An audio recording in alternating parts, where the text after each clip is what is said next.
জাপানের শান্ত সমুদ্রের বুক চিরে মাথা তুলে দাঁড়িয়ে আছে এক রহস্যময় দ্বীপ। চারিদিকে নীল জলরাশি, সেখানে ডলফিনরা লাফিয়ে বেড়াচ্ছে। একটা সময় দ্বীপটিতে কোলাহল থাকলেও এখন আর মানুষ বা কোনো প্রাণীর চলাচল দেখা যায় না। কিন্তু কি এমন হয়েছিল যে এখন কোনো প্রাণ নেই সেখানে? এটা পৃথিবীর একমাত্র কপালপোড়া দ্বীপ। দ্বীপটি জাপানের থাকলেও জাপান কোনোদিনও এই দ্বীপটি তাদের বলে স্বীকৃতি দেয় না। কিন্তু কেন? একসময় যেখানে হাজারো মানুষের চিৎকারে মুখরিত ছিল সেখানকার বাতাস, আজ সেখানের বাতাসে শুধু ভেসে বেড়ায় রহস্য ও ইতিহাসের এক নির্মম অধ্যায়। কিন্তু কেন এমন হলো? কি হয়েছিল সেই দ্বীপে, যার জন্য ইতিহাসে আজ রহস্যময় দ্বীপ নামে পরিচিত? দ্বীপটি জাপানে থাকার পরেও জাপান কেন সেটিকে ত্যায্য করেছে? এমনকি বিশ্বের অন্য কোনো দেশও এই দ্বীপের পরিচয় দিতে চায় না। তাহলে সমুদ্রের মাঝে এই দ্বীপ এলো কোথা থেকে? এত এত বিল্ডিং থাকার পরও মানুষগুলো কোথায়? আর কেন বিশ্বের কোনো দেশ এই দ্বীপের পরিচয় দিতে চায় না? এসব প্রশ্নের উত্তর জানতে হলে সম্পূর্ণ ভিডিওটি দেখতে থাকুন। তাহলে চলুন আজকের ভিডিওতে আমরা জানবো এই রহস্যময় দ্বীপ সম্পর্কে। হ্যালো বন্ধুরা, স্বাগতম রহস্যপথের আরও একটি নতুন এপিসোডে। এই দ্বীপটি জাপানের নাগাসাকি উপকূল থেকে প্রায় 15 কিলোমিটার দূরে অবস্থিত। দ্বীপটি দেখতে যুদ্ধজাহাজের মতো। দূর থেকে দেখলে মনে হতে পারে সমুদ্রের মাঝে একটি যুদ্ধজাহাজ দাঁড়িয়ে আছে, যার উপরে রয়েছে বড় বড় উঁচু বিল্ডিং। চারপাশে একটা মানুষও দেখতে পাবেন না। বিল্ডিংগুলো দেখলে বুঝতে পারবেন সেখান থেকে আরও অনেক আগেই মানুষ এই দ্বীপটি ছেড়ে চলে গিয়েছে। 2025 সালে এসে এত সুন্দর একটা দ্বীপে একটা মানুষও থাকবে না, কিংবা কোনো একটা দেশের কাছে এত সুন্দর একটা দ্বীপ থাকার পরেও সে দেশের সরকার সেটার পরিচয় লুকিয়ে রাখবে, এটা একেবারে অসম্ভব। কিন্তু বাস্তবে তাই ঘটেছে। এই দ্বীপটা কয়েক দশক ধরে এই অবস্থায় পড়ে আছে। কোনো মানুষ সেখানে থাকার সাহস তো পাই না, কোনো দেশের সরকার এই দ্বীপটার পরিচয় দিতে চায় না। আপনি জানলে অবাক হবেন যে এই দ্বীপটা জাপানের নাগাসাকি উপকূল থেকে মাত্র 15 কিলোমিটার দূরে অবস্থিত, যার নাম হচ্ছে হাশিমা আইল্যান্ড বা হাশিমা দ্বীপ। তবে স্থানীয়রা এটিকে বলে থাকে গুমকানজিমা, যার অর্থ অভিশপ্ত দ্বীপ। কিন্তু কেন এমন নামকরণ করা হলো? এই দ্বীপের সাথে এমন কি ঘটলো যে এই জনবহুল দ্বীপ একদিনেই মৃত্যুপুরীতে পরিণত হলো? 90 দশকের মাঝামাঝি সময়ে এই দ্বীপটি এতটাই জনপ্রিয় ছিল যে এটিকে নিউ ইয়র্ক সিটি বলা হতো। এই ছোট্ট দ্বীপটির আয়তন মাত্র 6.3 হেক্টর, অর্থাৎ মাত্র 63,000 বর্গ কিলোমিটার জায়গা জুড়ে বিস্তৃত। ভাবা যায় পুরো দ্বীপটা আকারে প্রায় 9টা ফুটবল মাঠের সমান। এত ছোট জায়গার ভেতর একসময় বাস করত প্রায় 5,000-এর বেশি মানুষ। কল্পনা করুন কেমন ভিড়, কেমন জীবন ছিল সেই কংক্রিটের দেয়ালের মধ্যে। এত মানুষ থাকার কারণে এই দ্বীপটিতে এত বড় বড় বিল্ডিং তৈরি করা হয়েছিল। মূল ব্যাপার হলো 1900 সালের দিকে জাপান সরকারের কাছ থেকে মিৎসুবিশি কর্পোরেশন এই দ্বীপটি কিনে নেয়। এরপর থেকেই শুরু হলো এই দ্বীপের রহস্য উন্মোচন। এই দ্বীপটির সবচেয়ে বড় রহস্য এই কোম্পানিটি উন্মোচন করেছিল।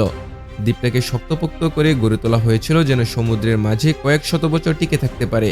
এটা মূলত তৈরি করা হয়েছিল কয়লা শ্রমিকদের রেখে দিনরাত কাজ করানোর জন্য।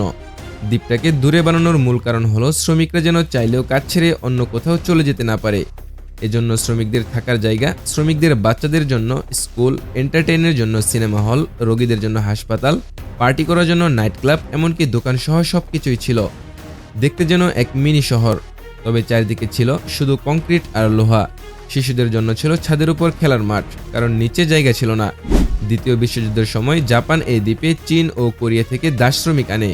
তাদের এখানে বাধ্য করা হয় জীবন বাজি রেখে খনির কাজ করতে। মৃত্যু ছিল তখন প্রতিদিনের ঘটনা। প্রত্যেক দিন কেউ না কেউ পাথরের নিচে চাপা পড়ে মারা যেত। খাওয়া দাওয়া ছিল সীমিত, বিশ্রামের সময় ছিল অল্প। স্থানীয় অনেকের দাবি এ দ্বীপে এখনও সে মৃত শ্রমিকদের আত্মা ঘুরে বেড়ায়। কিন্তু কয়লা খনির কাজ ছিল অত্যন্ত কষ্টকর ও ভয়ঙ্কর। পাতালের ভেতরে কাজ করতে হতো 1000 ফুট নিচে, তাপমাত্রা 30 ডিগ্রি সেলসিয়াস, বাতাসে অক্সিজেন কম, আর দুর্ঘটনার ভয় সবসময়। 1974 সালে মিৎসুবিশি ঘোষণা দিল খনি বন্ধ হচ্ছে। একদিনেই সব পরিবারকে দ্বীপ ছেড়ে চলে যেতে বলা হয়। তারা তড়িঘড়ি করে জিনিসপত্র ফেলে রেখে চলে যায়। ফলে সেখানে এখনো পড়ে আছে স্কুল ব্যাগ, সিনেমার টিকিট, কাপড়, চেয়ার। সবকিছু যেন সময় থেমে গেছে সেই 1974 সালেই। পরিত্যক্ত হবার পর থেকেই আশপাশের জেলেরা বলতো রাতে আলো জ্বলে ওঠে, কান্নার শব্দ শোনা যায়, ছায়ামূর্তি চড়ে বেড়ায়। বেশ কয়েকজন পর্যটক বলেছে তারা অদ্ভুত অনুভূতি পেয়েছে এখানে। কেউ হঠাৎ অসুস্থ হয়ে পড়ে, কারো ক্যামেরায় ধরা পড়ে অদ্ভুত ধূসর চেহারা। জাপানের মানুষেরা এবং বিশ্বের অনেক দেশের মানুষেরা এই দ্বীপটি সম্পর্কে জাপান সরকারের কাছে অনেকবার জানতে চেয়েছে। তারপর বাধ্য হয়ে 2009 সালে জাপান সরকার পর্যটকদের জন্য দ্বীপের কিছু অংশ খুলে দেয়। কিন্তু কেউ সেখানে যাওয়ার পর আর কখনোই যেতে চায় না। 2012 সালে জেমস বন্ড মুভির শুটিং করা হয় এই দ্বীপটিতে। এর জন্য তখন সারা বিশ্বের নজরে আসে দ্বীপটি। ইউনেস্কো 2015 সালে এটিকে বিশ্ব ঐতিহ্য স্থান হিসেবে ঘোষণা করে, কিন্তু বিতর্ক হয় কারণ জাপান দ্বীপের অন্ধকার ইতিহাস লুকাতে চেয়েছিল। এখন কিছু অংশ পর্যটকদের জন্য উন্মুক্ত, কিন্তু সব জায়গা নয়, কারণ অনেক স্থান ভাঙাচোরা, বিপজ্জনক, আর কেউ কেউ বলে অভিশপ্ত।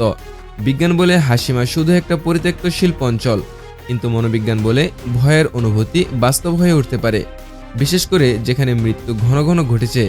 অনেকে বলেছে এখানে আসার পর তারা অসুস্থ হয়ে পড়ে, দুঃস্বপ্ন দেখে কিংবা ভয় পায় অকারণেই। তবে সত্যটা কি? হাসিমা কি কেবলই এক ফেলে আসা স্মৃতি, নাকি এখনও ওখানে জেগে আছে অতীতের আত্মারা?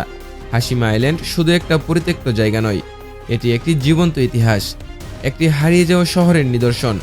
আপনি কি ভাবেন, হাসিমা আইল্যান্ড শুধুই ইতিহাস নাকি জীবন্ত অভিশাপ? আপনার মূল্যবান মতামত কমেন্টে জানান। আর এমন আরও রহস্যময় ভিডিও দেখতে রহস্যপদ চ্যানেলটি সাবস্ক্রাইব করুন, কারণ প্রতিটি রহস্যের পেছনে লুকিয়ে থাকে এক সত্য, যা আমরা খুঁজে বের করব একসাথে। দেখা হবে নতুন কোনো রহস্য নিয়ে নতুন এপিসোডে। সে পর্যন্ত ভালো থাকুন, সুস্থ থাকুন, আল্লাহ হাফেজ।